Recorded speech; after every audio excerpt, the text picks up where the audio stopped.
Have you ever just stopped and wondered, how did we get here? I don't just mean you and me. I mean all of this. Our whole world of complex societies and specialized jobs. For almost all of human history, our lives were completely, totally different. We're going to trace that incredible journey, from tiny bands of foragers to the founders of the very first civilizations. This is the story of how our modern world was born. Okay, to really get a handle on this, we need to zoom way, way out. Imagine the entire 4.5 billion year history of Earth is just a single 24-hour day.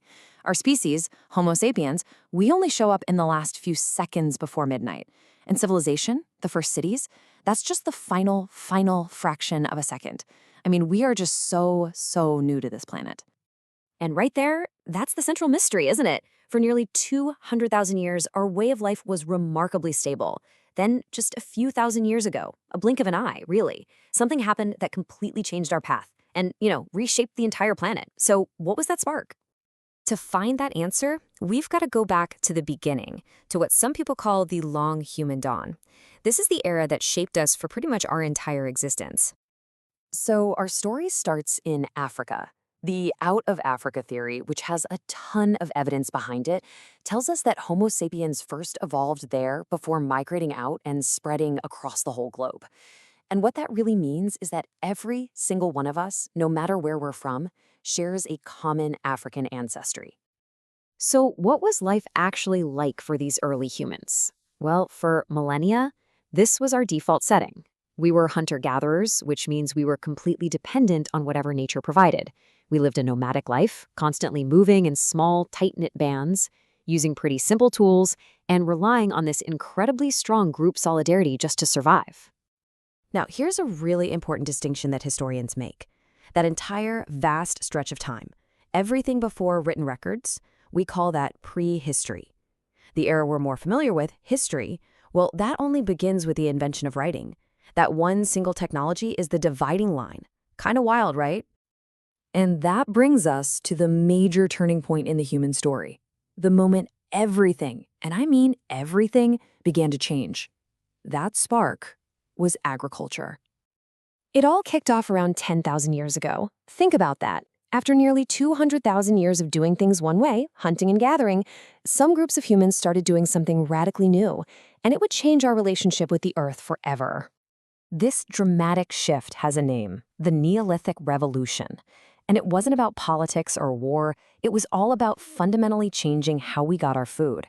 For the very first time, we weren't just taking from nature, we were starting to shape it. But this shift, well, it wasn't a simple upgrade. It came with some profound new trade-offs.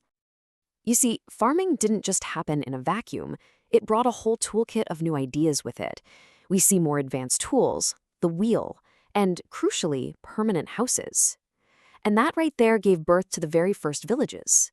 But settling down also brought new challenges, like dealing with waste and the easier spread of disease. This cascade effect is the really critical part to understand. Agriculture allowed us to produce a surplus of food, more than we needed to just get by. More food could support larger populations, and when not everyone had to spend their day hunting or gathering, people could specialize. But this surplus also created something brand new: inequality. For the first time, society began to split into classes based on who controlled the food. And that, well, that is the recipe for a city. And that recipe, it didn't stay at the village level for long. That agricultural surplus fueled the next great transformation, the birth of the city and the dawn of what we call civilization. This whole process is called the urban revolution. Those simple farming villages started to grow into these huge, complex centers of human life. This transformation, the rise of the city, is what we really consider the hallmark of those first civilizations. So what made a city so different? It wasn't just about size. Cities were dense hubs with really complex political and social hierarchies. They were filled with specialized workers, artisans, priests, merchants, who all depended on the food coming in from the surrounding farms. And to manage all this complexity, they needed a new tool, writing, to organize knowledge and keep all the records straight. Now, these first great civilizations didn't just pop up randomly. They emerged independently in 4 key river valleys around the world: in the Middle East, along the Nile in Egypt, the Indus River in India, and the Huang River in China.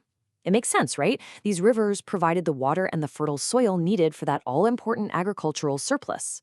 So when you pull it all together, from the Stone Age all the way to the first cities, there is one constant thread that connects everything: the way we get our food.